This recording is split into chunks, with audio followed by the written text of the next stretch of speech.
E aí pessoal, tudo bem? Como é que vocês estão? Bom, esse vídeo está sendo patrocinado pela Gabriela. Gabriela, aliás, que me proporciona uma das aulas mais divertidas da semana. Não que as outras não sejam, mas porque ela está meio que no final da carreira, assim, já sabe, ela já está bem fluente. E basicamente o que a gente faz é conversar e a gente conversa durante uma hora a respeito de tudo que a gente acumulou durante toda essa semana que passou. É, e como é gostoso, o meu trabalho, ele não só a Gabriela, mas o meu trabalho, ele me proporciona muita plenitude nesse sentido. Às vezes você tem um amigo e você nunca consegue encontrá-lo. E quando você consegue encontrá-lo uma vez por ano, você tem meia hora para conversar com ele e é tanta coisa para dizer que não dá nem tempo. E eu não, eu tenho uma constância com a qual eu encontro com os meus amigos e a gente sempre tem muito para trocar e oferecer um para o outro. Isso me dá muita plenitude e funde muito, assim, sabe, vida profissional com o pessoal. E me faz muito feliz, sim, ainda ganho para isso. É, e aí muitos alunos que estão engatinhando ainda, eles falam, nossa, deve ser chato pra caramba pra você. E não é, porque assim, eu vou construindo uma coisa que depois eu vou usufruir. Eu deixo a pessoa num ponto em que depois a gente vai poder colher frutos e vai poder falar, né, usando esse novo código que a gente estabeleceu. Bom, passada essa introdução que foi longa, basicamente esse livro tem dois pontos. Esse vídeo, ele tem dois pontos. Primeiro eu vou passar a impressão que eu tenho de Game of Thrones e para isso eu vou compará-lo com O Senhor dos Anéis. Eu sei que isso é um sacrilégio.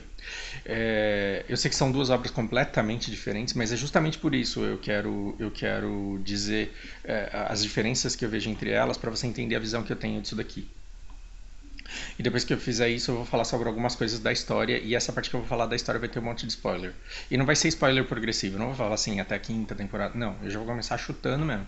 Então tome muito cuidado. Eu vou avisar antes quando começarem os spoilers. E é muito importante que você pare, porque eu não vou ficar poupando detalhes da história. Você também precisa saber em que ponto da história isso foi gravado. Então perceba, hoje é dia 2 de maio. Dia 8 de maio. E a gente está antes do lançamento do quinto episódio da oitava temporada e eu estou terminando o primeiro livro da saga. Então, assim, tem as Crônicas de Fogo e Gelo lá, eu li três quartos. Três terços eu teria terminado. Eu li três quartos do livro. E então a perspectiva que eu tenho, que você pode não concordar com uma palavra do que eu vou dizer, ela é baseada em alguém que assistiu as 7 temporadas e os 4 episódios da oitava em um intervalo de 3 semanas. Eu comecei a assistir 3 semanas atrás e li esse livro aí no último mês. Na verdade, eu comecei a ler esse livro, As Crônicas de Fogo e Gelo, acho que há uns 6 anos atrás, mas eu perdi o interesse nele e eu vou dizer porquê também. E larguei, e não tive interesse em começar até 3 semanas atrás, quando realmente me transformou. Cara, essa série é muito foda. Essa série é muito foda. O livro é ok, mas a série é sensacional. Ahn, Então vamos lá, primeira parte do vídeo. Eu primeiro quero mostrar para você a diferença entre uma obra e outra. Muita gente me acha culto, né? Me acha inteligente pra caralho. Vocês não sabem a besteira que vocês estão pensando. E, e, e eu vejo muita gente me perguntando assim, pô, qual que é o seu livro favorito? Aí eu falo, Musashi, Pequeno Príncipe, e aí depois chega no Senhor dos Anéis. Mágico de Oz é um livro sensacional para mim. Então eu gosto muito de livros que as pessoas olham e falam assim, sério? Eu esperava tanto uma república aí, ou uma coisa mais sofisticada, né? Mas Senhor dos Anéis é extremamente sofisticado. Dos livros que são os meus favoritos, Musashi, Mágico de Oz, o Senhor dos Anéis ele é extremamente sofisticado. É, e quando a pessoa pergunta de filmes, também.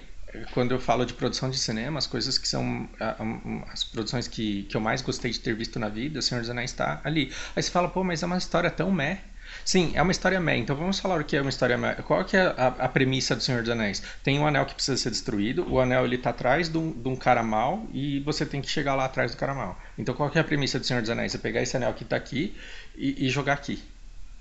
A premissa do Senhor dos Anéis é essa. E você fala, nossa, mas é uma premissa besta. A grande maioria dos livros tem premissa besta.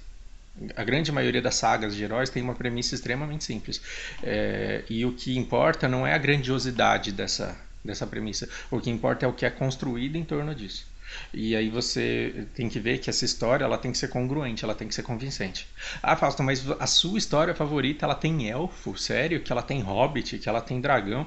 Sim, a minha série favorita tem tudo isso. Porque o que importa não é a pessoa chegar e querer te convencer que existe uma bruxa numa história. O que importa é o quanto essa bruxa é consistente. O quanto esses personagens eles são factíveis, previsíveis e tudo mais. Game of Thrones é uma história tão foda, mas tão foda, que tem um monte de gente que odeia no final da história. E isso é.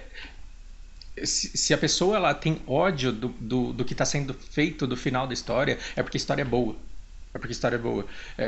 Veja aí o Star Wars. Veja o ódio que os últimos episódios, que foram pra frente e não pra trás. Então você tem 3 episódios de Star Wars. Fizeram 3 antes, maravilhoso. Fizeram um depois, uma bosta. Que merda foi que você fez? E por que isso foi feito? Porque a história é boa. Porque a história é boa, ela te conta bem, ela constrói um mundo muito bom. E as pessoas elas se apegam tanto aos personagens, elas se apegam tanto à história que elas começam a criar propriedade a respeito daquilo. E a história passa a ser dela. A história passa a ser dela. E o que você mais vê? É fantástico ver o fervor da internet nesse respeito. É fantástico ver o fervor da internet nesse respeito. O que esse imbecil desse escritor tá fazendo com esse personagem? O cara não percebe o quanto ele é retardado de fazer um personagem desse fazer isso. Isso mostra que a história é boa. Por quê? Porque os personagens eles criaram vida dentro da cabeça das pessoas. E os personagens eles são tão factíveis e tão consistentes que você olha para ele e fala assim, ele faria isso daqui porque eu o conheço. Eu o conheço. Então, quando você vê esse ódio, não dá vontade de xingar a pessoa que está derramando ódio em cima de um seriado, né? Na rede social dele, dá. Mas aí você olha e fala, puta, o criador dessa história é foda. O criador dessa história é foda, porque a história que ele criou é tão foda, mas é tão foda que tem gente assim, ó. Assim. Por que o Senhor dos Anéis não tem tanto hater nesse sentido? Porque a história ela ficou famosa quando os livros eles já tinham sido escritos há muito tempo. Então, os livros, aliás, os filmes fantásticos, eles vieram depois que os livros já haviam sido escritos. E eles foram lançados num tempo que não dava para as pessoas ficarem alimentando suas próprias teorias a respeito daquilo. E esses 2 anos, esses 2 últimos anos sem temporada nenhuma de Game of Thrones, fez com que as pessoas, com que a imaginação das pessoas fluísse e que cada uma delas já tomasse para si aquilo que elas gostariam que acontecesse. E é por isso que as pessoas têm tanto ódio de determinados personagens se comportarem de determinadas formas. Então, quando você lê uma crítica de 200 páginas dizendo que esse seriado tá uma bosta nessa temporada, aquilo é uma prova de que o seriado é bom. Quer dizer, o seriado eu não sei, mas que a história é boa. Que a história é muito boa. Mas elas têm 2 coisas que divergem muito entre elas.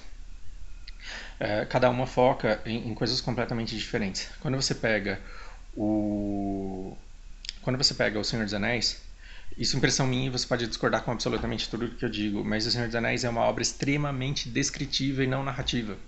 É claro que ela é narrativa, lógico que ela é narrativa, mas a mágica ela está muito mais na descrição do que na narração, porque a narração é a da premissa. É a da premissa de pegar o anelzinho daqui e jogar lá. Aí ela foram queimar o anel lá. Isso é a história. Agora, o meio disso... O personagem ele andou daqui pra cá, 50 páginas. Tô exagerando.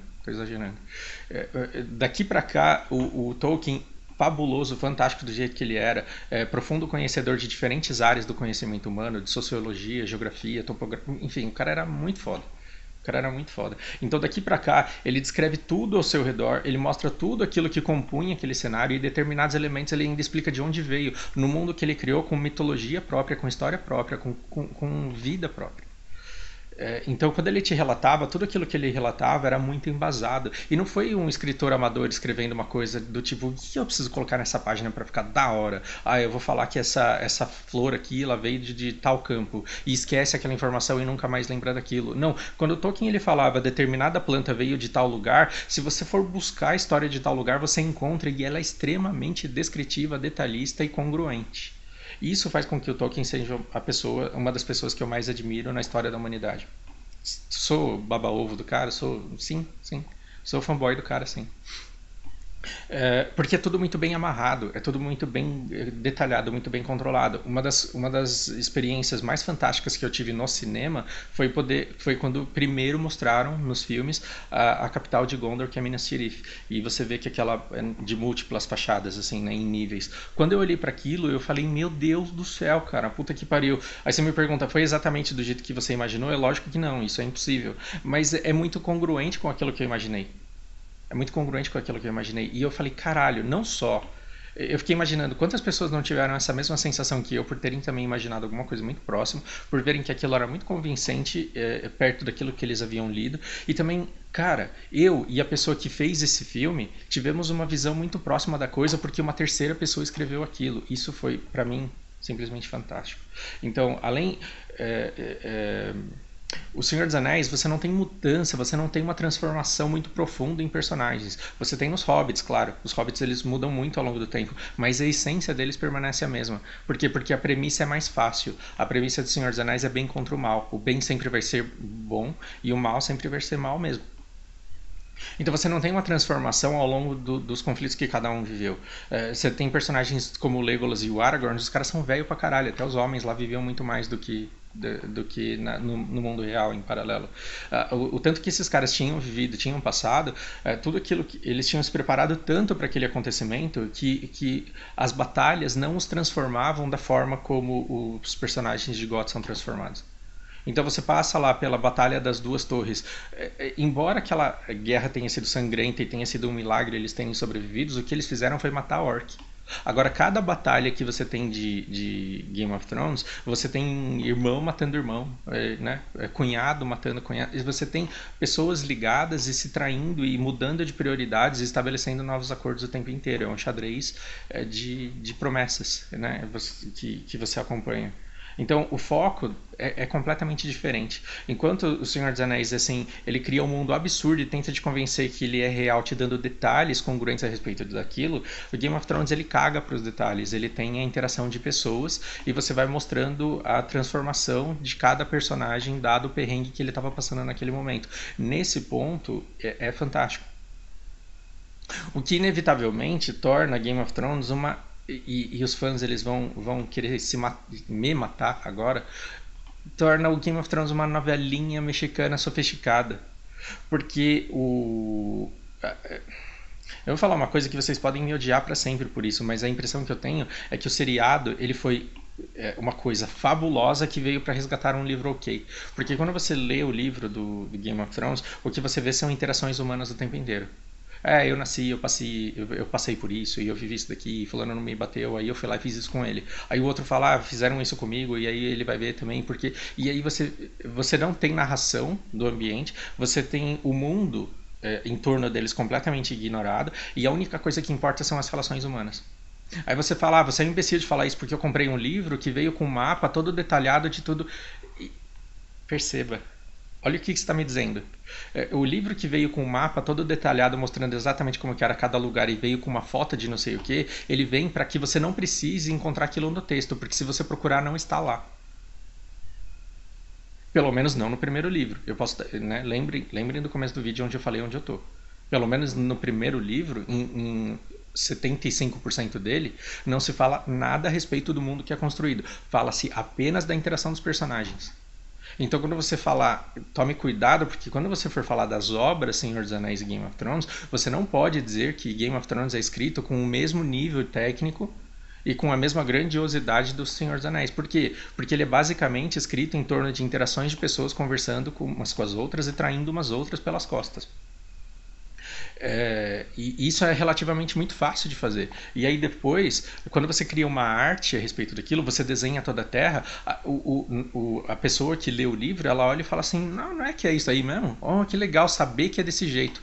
Você olha para o mapa e fala, nossa, que bom saber que é desse jeito. Por que é bom saber que é desse jeito? Porque o livro não te dizia. O livro estava ocupado contando o que um personagem estava falando para o outro.